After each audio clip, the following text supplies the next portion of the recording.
Oke teman-teman, welcome back to my channel ya. Kembali di channel YouTube Sales Magic, rajanya jualan. Nah, di video kali ini nih, sesuai request dari teman-teman, saya akan share mengenai pengalaman saya selama saya nyales ya. Pengalaman yang kurang menyenangkan apa yang sudah pernah saya terima di lapangan waktu saya nyales ya.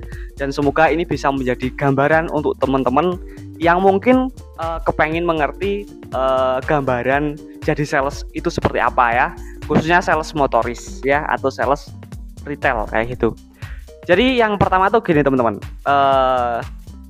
hal yang membuat saya itu kurang nyaman ya di awal-awal saya sales ya, bisa dibilang ini adalah tantangan untuk seorang sales pemula.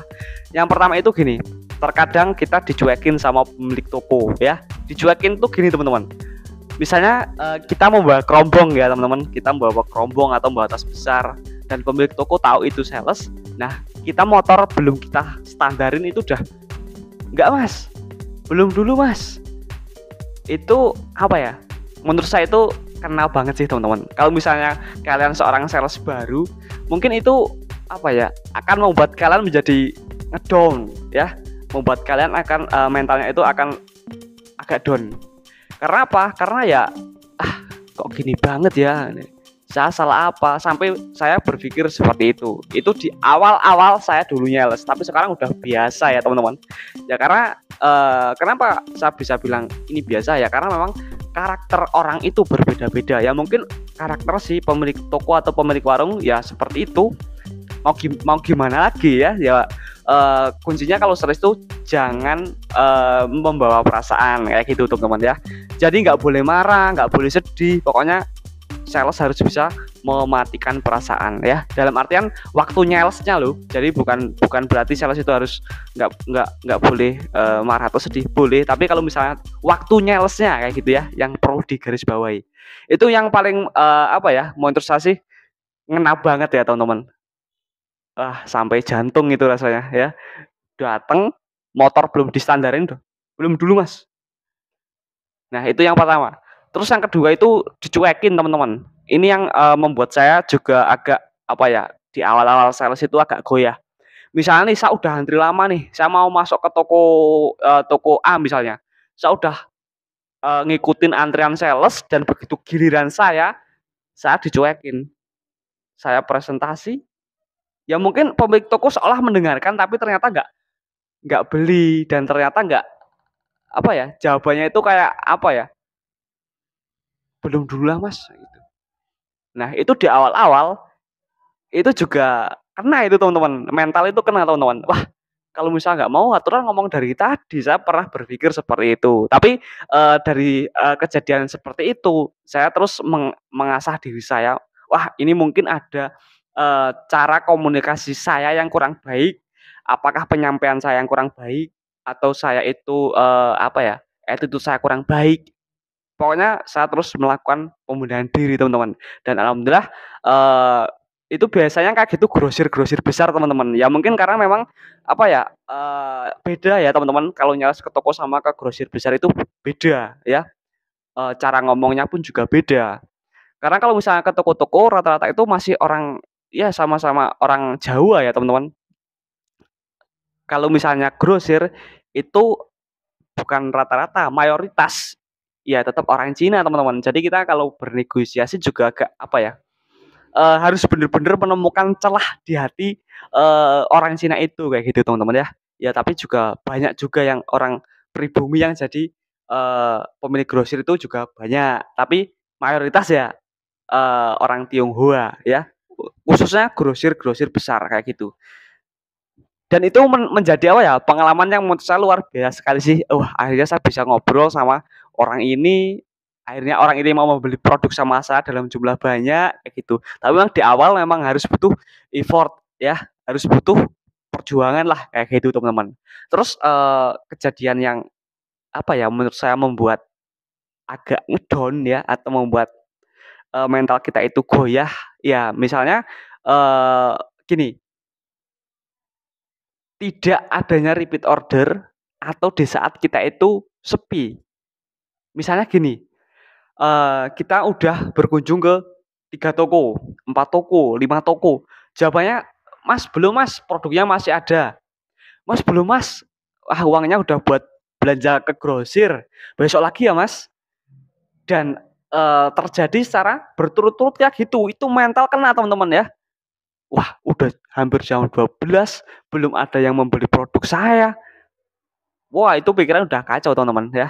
Nah, tapi, setelah saya lama dan saya terbiasa dengan hal seperti itu, apa ya, saya menyimpulkan seperti ini teman-teman, kalau misalnya nih, produk saya itu belum, terjual ya, tapi gini, yang jelas kita bener-bener berkunjung ya, kita bener-bener berkunjung, kita udah maksimal, berarti yang harus kita lakukan adalah kita melakukan sell out ya. Karena, oh iya juga nih, ini di toko ini produknya masih ada, masa mau beli kan, toko kan juga, apa ya, lebih realistis untuk membeli produk yang laku kayak gitu ya. Untuk produk yang masih ada stoknya ngapain beli kayak gitu ya. Nah jadi, kalau saya itu biasa melakukan pembangunan konsumen di sekitar toko. Kalau misalnya bener-bener nggak ada repeat order ya gitu. Misalnya nih yang gampang waktu, masih kerja di, rokok dan waktu saya jadi freelancer rokok sendiri juga, kalau misal di toko ini biasanya repeat order atau beli terus tapi tiba-tiba nggak beli, yang saya lakukan adalah, ya udah saya seharian itu saya mengorbankan waktu saya di hari itu untuk, apa ya, melakukan sampling ya, untuk mencoba melakukan, pembangunan konsumen lalu saya arahkan, "Gimana enak nggak rasanya? Kalau enak belinya di toko Pak Bambang ya." Di toko Pak Gunawan sebelah sana ya Pak, kayak gitu ya. Jadi, sales yang baik itu bukan hanya sales yang dituntut bisa melakukan sell in, tapi juga harus bisa melakukan sell out ya. Ada yang masih ingat sell in sama sell out kan?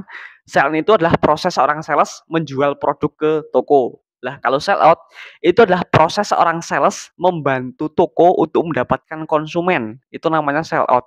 Jadi itu akan berkesinambungan. Kalau yang beli ke toko itu orangnya banyak, otomatis pemilik toko order sama kita juga banyak.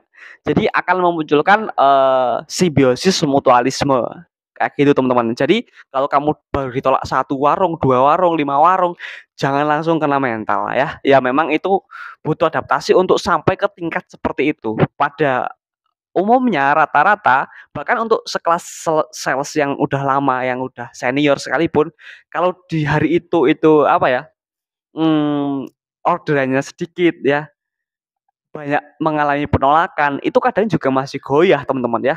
Ya, maklum ya karena manusiawi. Karena gini, pada dasarnya manusia itu tidak bisa menerima penolakan secara terus-menerus, ya. Manusia itu adalah makhluk yang tidak mau menerima penolakan secara terus-menerus. Itu kalau misalnya, di ilmu psikologi itu memang ada, seperti itu teman-teman ya. Nah tapi yakinlah, gini, kalian harus mempunyai prinsip 10-1 ya, kalau misalnya kalian sedang dalam keadaan seperti itu. Di antara 10 toko pasti ada satu toko yang mau membeli produk saya. Di antara 10 toko harus ada satu orang yang melakukan repeat order kepada produk saya, dan itu udah hukum pasti ya. Saya sangat yakin sekali itu hukum pasti. Jadi analoginya seperti ini, misalnya nih, ada 10 wanita ya, ada 10 wanita misalnya nih. Nah, lalu saya menyatakan cinta ke 1, 2, 3, 4 sampai ke 10 wanita, dan itu pasti ada 1, 2 wanita yang mau menerima. Iya nggak sih teman-teman? Ya, itu analoginya seperti itu. Ya sama kayak pemilik toko, masa dari sekian banyak nggak ada yang mau membeli produk kita? Ya, apa ya, kalau kalian kerja di distributor, kalian beralasan, "Saya sudah menawarkan ke banyak toko tapi nggak ada yang mau membeli." Itu nggak diterima alasan seperti itu, nggak logis ya, nggak logis kayak gitu. Pihak, supervisor KDP itu nggak mau dengar alasan seperti itu. Ya memang kalau misalnya, apa ya, ya namanya atasan mah nggak mau tahu seberapa keras usaha kamu, mereka hanya peduli atau hanya ingin tahu mana hasil kamu kayak gitu. Percuma kamu, kalian cerita, "Tadi saya mengarungi, sana Pak, gunung sana Pak. Wah tadi jualannya susah Pak, luar biasa." Oh ya paling gitu doang. Lah sekarang kamu dapat omset berapa? Cuma 1 juta Pak. Kamu kerja apa tidur? Kayak gitu ya. Ada yang pernah mendapatkan makian seperti itu? Ya, tapi kalau misalnya ada kalian masih kerja ya, sales yang masih kerja ngikut orang mendapat makian seperti itu, jangan kecil hati ya. Ingat, apa ya, motivasi itu tidak harus berupa pujian ya. Terkadang kayak apa ya, hal-hal yang bersifat apa ya, ejekan, amarah, itu juga sebenarnya motivasi, hanya saja penyampaiannya berbeda. Ya itu jadi motivasi loh. Saya pernah digituin juga dan saya nggak apa ya, nggak sakit hati. Itu menjadi cambuk untuk saya, wah saya nggak mau mendapatkan perkataan seperti ini lagi, nggak enak banget telinga saya.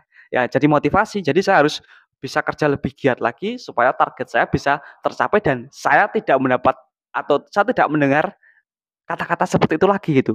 Bikin sakit, ya nggak? Ya, itu beberapa hal sih yang, membuat apa ya, membuat sales itu kena mental ya teman-teman. Jadi menurut kalian gimana ya? Ada sesuatu yang, ini teman-teman membuat kalian, kena mental? Silakan coba tulis di kolom komentar di video ini. Tapi sebelumnya yang terakhir ada satu lagi nih teman-teman yang, membuat sales itu kena mental, yaitu kalau misalnya disuruh apa ya, gini, kita berhadapan sama toko yang orangnya itu nggak apa ya, agak susah sama masalah uang. Gini, waktu saya kerja di, sales ya sebagai seorang freelancer, itu kan saya sistemnya kan cash, titip jual, sama konsinyasi ya teman-teman, atau cash tempo kayak gitu ya. Dan, misalnya nih hari Senin, dia sudah saya kasih barang nih, hari Senin berikutnya saya datengin, marah-marah, padahal udah jatuh tempo dan itu ada buktinya, apalagi nggak ada buktinya ya. "Ah, ini belum ada," padahal produknya udah habis tapi nggak mau bayar. Nah, kadang itu hal yang membuat saya, "Wah, ada ya orang karakter seperti ini," kayak gitu. Nah, tapi, saya kalau misalnya gini, walaupun produk saya itu laku di toko tersebut, tapi kalau misalnya, apa ya, perputaran uangnya itu nggak sehat, saya, apa ya, nggak samperin lagi ya, saya pertegas. Kenapa? Karena saya juga butuh modal untuk mutar juga kayak gitu ya, teman-teman. Eee Ya, tapi yang pertama saya, kasih penegasan seperti ini, "Bu, ini kalau yang, misalnya mau sistem seperti ini, yang harus, Ibu lakukan adalah ya, apa ya, harus sportif," kayak gitu. Misalnya hari Senin ini, barangnya datang, kan belum kasih uang. Nah, nanti di hari Senin berikutnya saat datang ke sini Ibu harus membayar barang yang kemarin sama melakukan order kayak gitu. Jadi saya datang melakukan order tapi yang kemarin belum belum dibayar ya, ya minimal titip kayak gitu ya. Nah tapi kalau misalnya kalian lebih ingin aman lagi jadi sales supaya nggak, berurusan sama, hutang piutang kayak gitu ya sistemnya cash semua kayak gitu sih. Tapi ada beberapa hal sih emang yang, kita harus melakukan sistem titip jual atau konsinyasi atau cash tempo ya. Ya, itu udah saya bahas semua juga di, video saya sebelumnya. Kalian bisa tonton video itu jika ingin tahu apa itu cash, apa itu sistem tempo, apa itu titip jual ya. Oke makasih, see you next time. Teman-teman, yang udah nonton, semoga kalian diperlancar rezekinya ya teman-teman, diberikan kesehatan selalu ya, dan, bantu untuk apa ya, bantu channel ini berkembang, supaya channel ini bisa menjadi wadah atau platform untuk, para sales di seluruh Indonesia bisa bergabung di platform ini ya teman-teman. Itu adalah visi misi dari channel Sales Magic. Makasih yang udah support saya dan channel YouTube Sales Magic, sehingga bisa sampai di titik ini ya. Bantu subscribe buat yang belum dan share jika kalian rasa video ini bermanfaat ya. Sadarkan yang share video ini bisa menjadi, itu menjadi sedekah jariah untuk teman-teman semua. Makasih, see you next time. Sampai jumpa di video selanjutnya.